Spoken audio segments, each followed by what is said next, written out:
A woman's car broke down during the worst blizzard in years.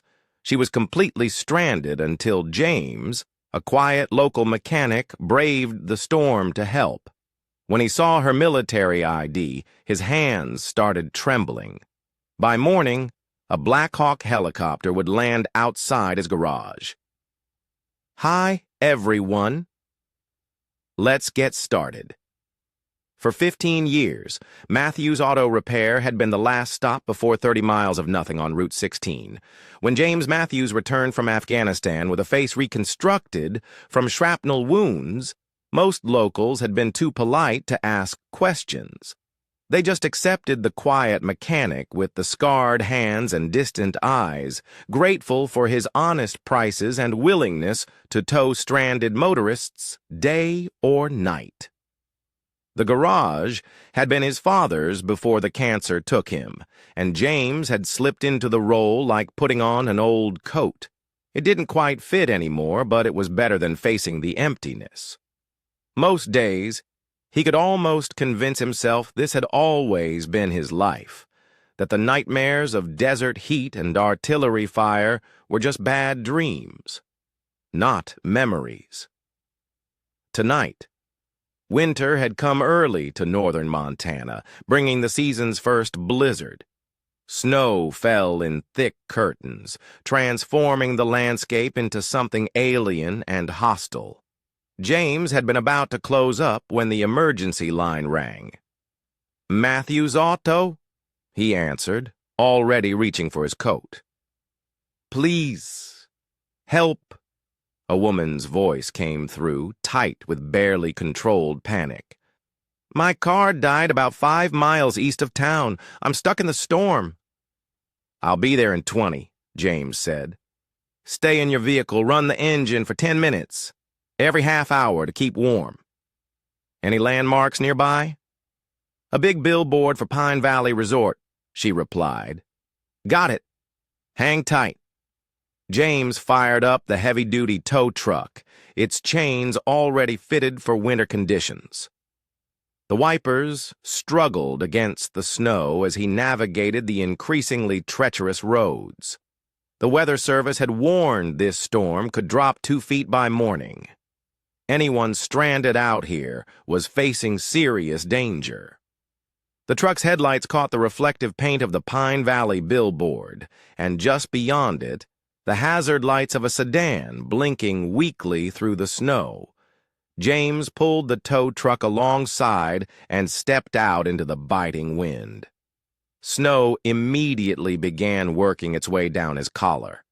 The driver's window rolled down, revealing a woman in her 30s with short, dark hair. Her face was composed, but James recognized the look in her eyes. Controlled fear, the kind soldiers got when they were determined not to show panic. "Car just died?" he called over the wind. She nodded, completely composed. "No warning, nothing. Let me take a look. You should wait in my truck. Heater's running." She hesitated only briefly before grabbing a backpack and making a dash for the tow truck's passenger side. James popped the hood of her sedan and aimed his flashlight into the engine compartment. Even in these conditions, he could tell this wasn't a simple fix. The timing belt had snapped, likely causing cascading damage to the engine valves. This car wasn't going anywhere tonight. Back in the truck, the woman had her hands pressed against the heating vents. Her shoulders were rigid with tension, but her face remained calm, the disciplined composure of someone trained to handle emergencies. "Timing belt's gone," James informed her. "Need to tow it back to the shop. I'm James Matthews." "Alexis Kelly," she replied. "Thanks for coming out in this. I was beginning to think I'd be spending the night out here." James put the truck in gear. "Not a good night for that. Temperature's dropping fast." As they drove, James noted her precise movements, the way she scanned their surroundings, her habit of checking her watch, all military traits he recognized from his own time in service. "You passing through?" he asked. "Heading to Helena for a job interview," she said. "Should have checked the weather more carefully before setting out." "Mont storms come quick this time of year." Alexis nodded, then looked out the window at the worsening conditions. "Any hotels in town?" "Just Pine Valley Motel. Nothing fancy, but it's clean. I know the owner. They'll have a room even without a reservation." Back at the garage, James worked efficiently to unhook her car and get it into a service bay. Alexis stood to the side, watching his movements with a professional eye that caught every detail. "Can I see some ID for the paperwork?" James asked, reaching for his clipboard. Alexis opened her wallet and handed him her driver's license. As he wrote down the information, a military ID card slipped out and fell to the floor. James picked it up automatically, then froze as he read the name. Captain Alexis A. Kelly, M.D., U.S. Army Medical Corps. His hands began to tremble. Memories crashed over him like artillery fire. The searing pain, the taste of blood and sand, the struggle to breathe through, a shattered face. And above him, a female medic working frantically to keep him alive, her voice steady amid chaos. "Stay with me, Marine. Not letting you check out on my watch." The dog tags. She'd pressed her dog tags into his hand before the medevac took him away. "Return these when you're back on your feet, Matthews." "That's an order." Those dog tags now hung around his neck beneath his shirt, where they had remained every day for the last 10 years. "Something wrong?" Alexis asked. Noticing his reaction, James swallowed hard, forcing his voice to remain steady. "Just Army Medical Corps. I was in Afghanistan. Marines." Alexis's expression shifted subtly. "I was there too, 2 tours." James handed back her IDs, careful not to stare at her too long. She wouldn't recognize him. Not with his rebuilt face, the titanium plates beneath his skin, the carefully reconstructed features that resembled his old self but weren't quite right, like a painting that captured the essence but missed the details. "Your car needs serious work," he said, trying to sound normal. "Parts won't come till after the storm, probably looking at 3 days minimum." Alexis sighed. "Perfect timing. My interview's in 2 days." "I can give you a ride to Helena when the road's clear," James offered. "Should be passable by tomorrow afternoon if the forecast holds." "I appreciate that." Alexis glanced at her watch again. "Guess I should get to that motel before the storm gets worse." James nodded. "I'll drive you. Just need to lock up." As they headed to the motel, the storm intensified, snow swirling around the truck in white vortices that made it nearly impossible to see the road. James drove with the focused concentration of someone used to navigating difficult conditions, both environmental and personal. "You said Marines," Alexis asked suddenly. "When were you in Afghanistan?" 2010 to 2013, James replied, eyes fixed on the road. "Helmand Province, mostly." Alexis was quiet for a moment. "I was there in 2013, field surgical unit near Sangin." James's knuckles whitened on the steering wheel. Sangin. The place where he'd nearly died, where Alexis Kelly had saved his life. "Rough deployment?" he asked, knowing the answer. "The worst," she admitted. "Lost too many. Saved some, too." But she didn't finish the sentence. She didn't need to. James knew exactly what she meant. How the ones you couldn't save haunted you more than the ones you did. The Pine Valley Motel appeared through, the curtain of snow, its vacancy sign flickering in the storm. James parked as close to the office as possible. "I'll make sure they've got a room." he said. 10 minutes later, Alexis was checked in, and James had carried her bag to a modest but clean room at the end of the building. "Breakfast starts at 6, he told her. "I'll come by around noon tomorrow to check on road conditions." "Thank you," Alexis said, genuine gratitude in her voice. "For everything."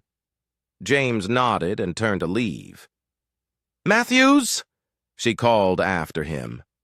He froze, his back to her. Had she recognized him?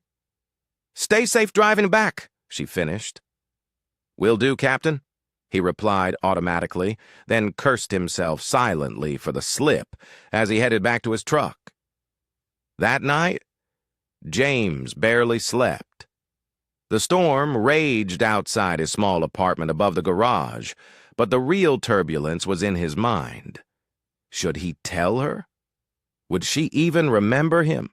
Just one Marine among hundreds she treated. And if she did, what then? He pulled out the dog tags he'd carried for a decade, running his thumb over the embossed letters. Kelly, Alexis. Morning brought clear skies, but roads buried under nearly 2 feet of snow.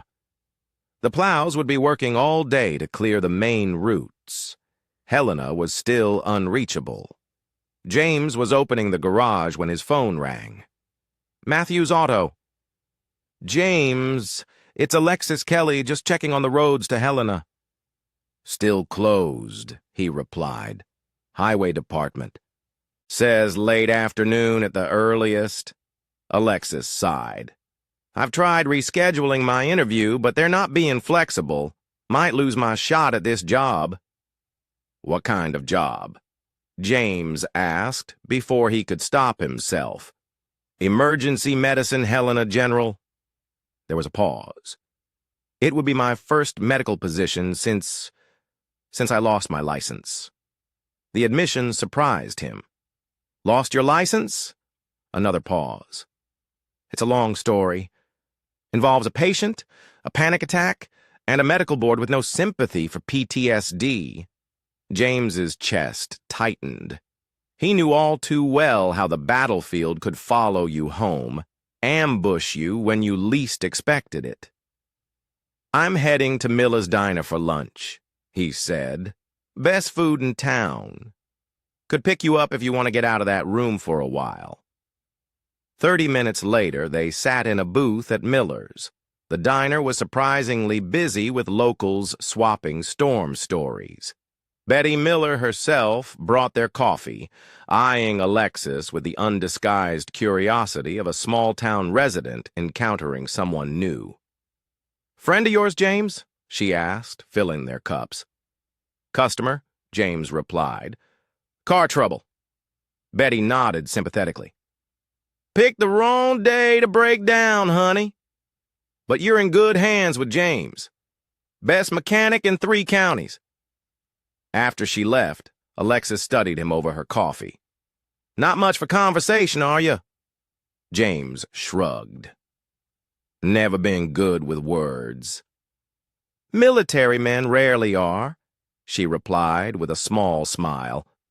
They ate in comfortable silence, the kind that develops between people who understand that some experiences don't need to be articulated to be shared.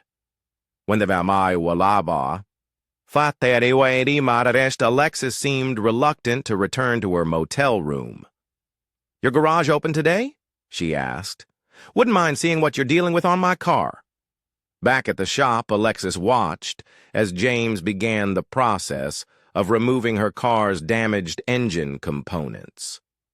Her medical training made her appreciate his methodical approach, the precision of his movements, despite hands marked by old injuries.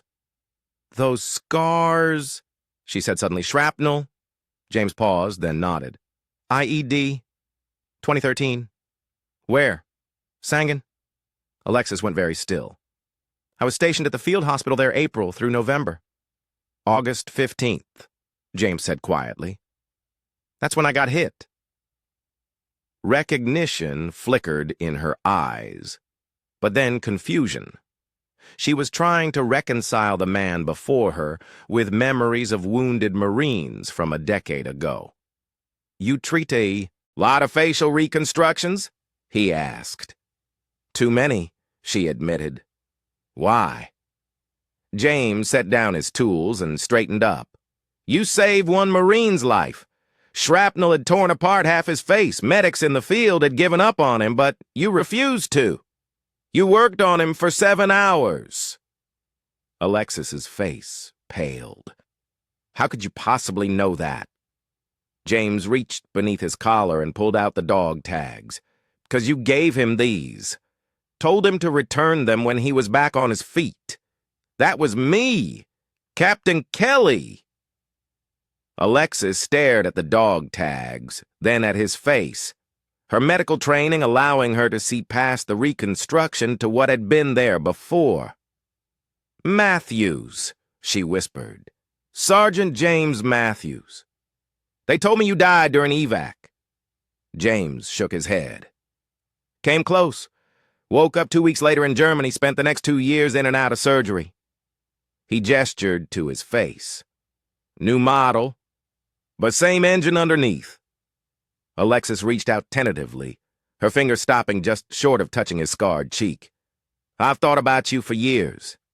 You were the one that broke me." "Broke you?" Her hand fell away. "After they told me you died, something changed. I started second-guessing every decision. Became obsessed with the idea I'd missed something, done something wrong." She looked down. 3 years later, I froze during an emergency surgery back home. Patient nearly died. Review. Bored. Pulled my license." James felt a wave of guilt. "I'm sorry. If I'd known—" "It wasn't your fault," Alexis interrupted. "The system failed both of us." They stood in silence, 2 survivors connected by a single violent day. Neither could forget. "You kept my tags all this time?" she finally asked. James nodded. "Reminded me I got a second chance, that someone fought for me when others gave up." Alexis's professional composure cracked. Tears filled her eyes. "I needed to hear that, especially now." "Your interview in Helena," James said. "It's for getting your license reinstated. Probationary position. Last chance to prove I can still practice medicine." She wiped her eyes. "And I'm going to miss it because of this storm." James thought for a moment. "Maybe not. Let me make a call." He stepped outside, phone pressed to his ear. Alexis could see him talking intently, nodding occasionally. When he returned, there was new determination in his expression. "Pack your things," he said. "We leave in 30 minutes. The roads. Not taking roads. Friend of mine. Flies search and rescue. Helicopter can get you to Helena in under an hour." Her eyes widened. "You'd do that for me? You saved my life, Captain. Least I can do is return the favor." 2 hours later, Alexis was in Helena with enough time to prepare for her interview. James returned to his garage, the quiet settling around him like the snow outside. He'd given her his number, told her to call when she was done, but he didn't expect to hear from her again. People moved on. That's how life worked. That evening, as he was closing up, his phone rang. "Got the job?" Alexis's voice came through, triumph mixed with disbelief. 6-month probationary period, but it's a start." "Congratulations, Doc. You earned it. I'm staying in Helena tonight, but I'll need a ride back to get my car tomorrow." "And James, thank you for everything. Just returning the favor." After they hung up, James sat in the quiet garage, feeling something he hadn't experienced in years. Purpose, beyond just getting through each day. The next morning, James drove to Helena to pick up Alexis. The 4-hour round trip gave them time to really talk about the war, about their struggles afterward, about finding meaning in civilian life. By the time they returned to his garage, a strange sort of friendship had formed, built on shared trauma and mutual respect. "Should have your car ready by Thursday," James told her as they pulled up, "assuming the parts arrive tomorrow." "No rush," Alexis replied. "I don't start for 2 weeks. Thought I might stick around, get to know the area better." She hesitated. "If there's a decent place to stay..."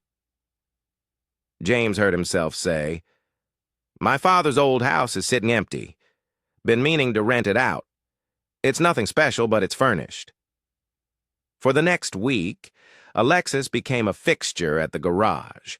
She brought lunch, asked questions about the repairs, even handed him tools occasionally. The locals noticed, of course. In a town that small, nothing went unremarked. Betty from the diner winked at him whenever he came in. And old man Peterson actually slapped him on the back and said, "About time, son." But it wasn't like that. They were two people who understood each other's wounds, who didn't need to explain the nightmares or the hypervigilance or the way certain sounds made their hearts race. Being around Alexis made James feel normal for the first time in years.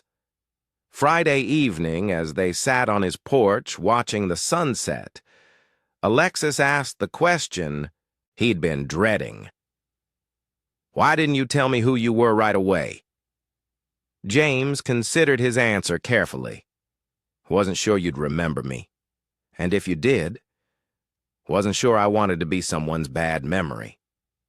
Alexis shook her head. "You were never the bad memory, James. Believing I failed you. That was the bad memory.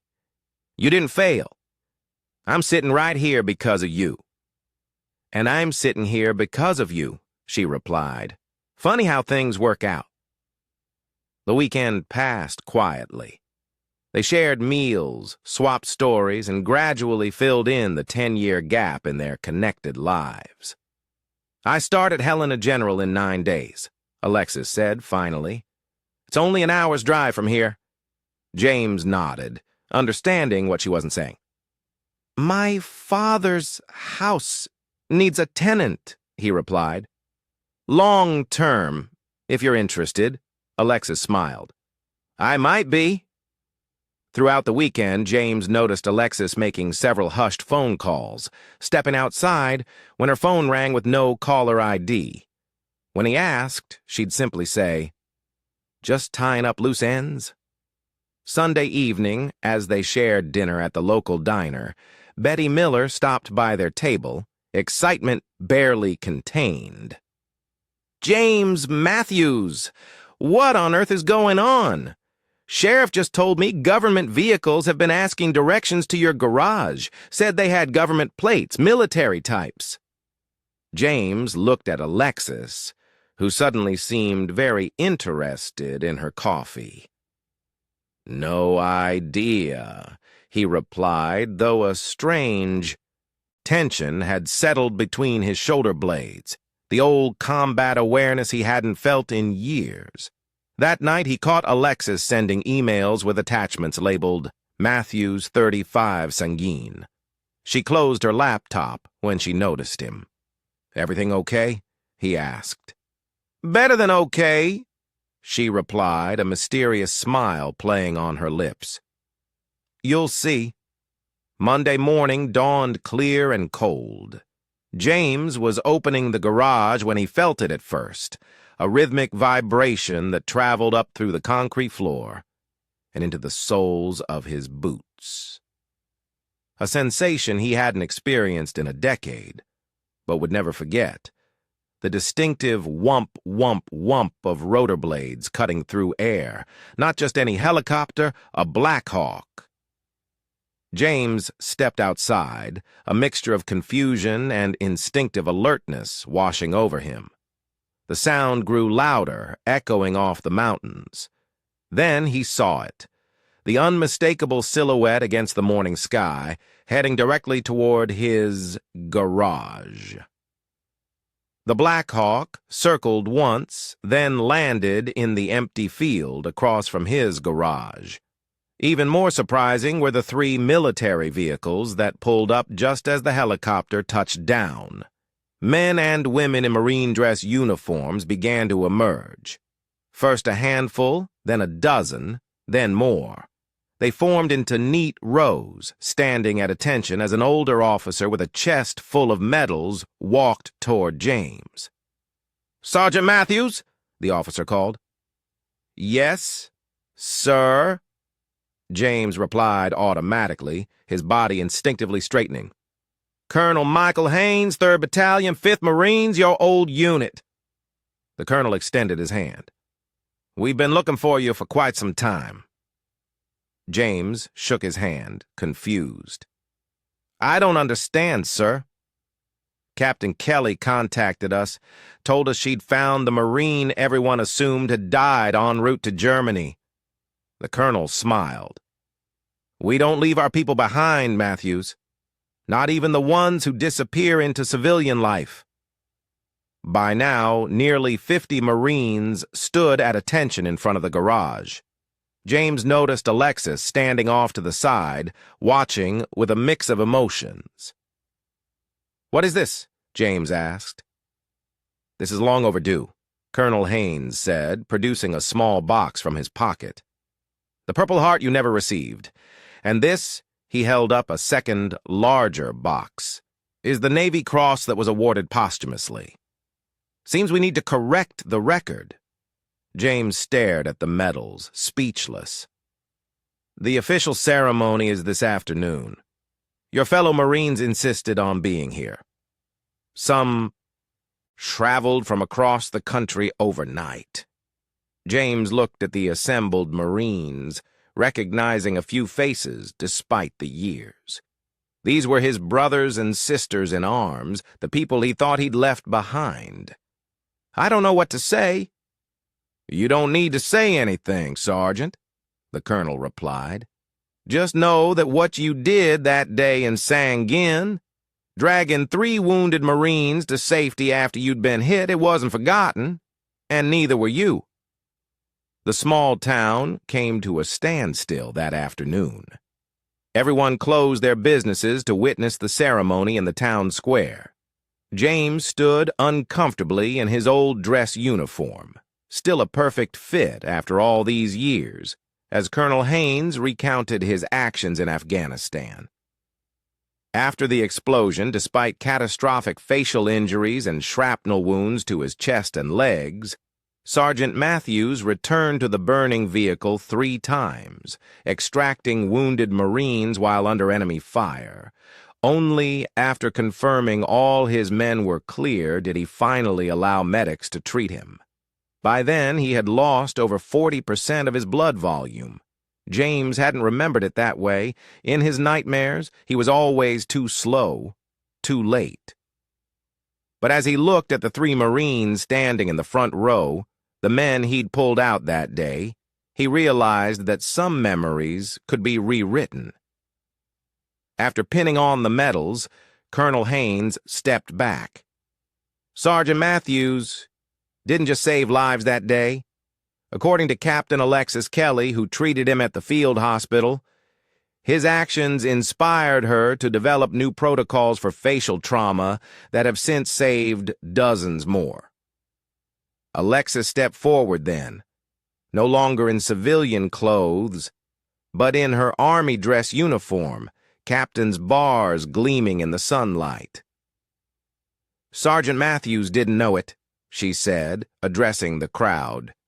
"But his case became the foundation for my research in battlefield facial reconstruction.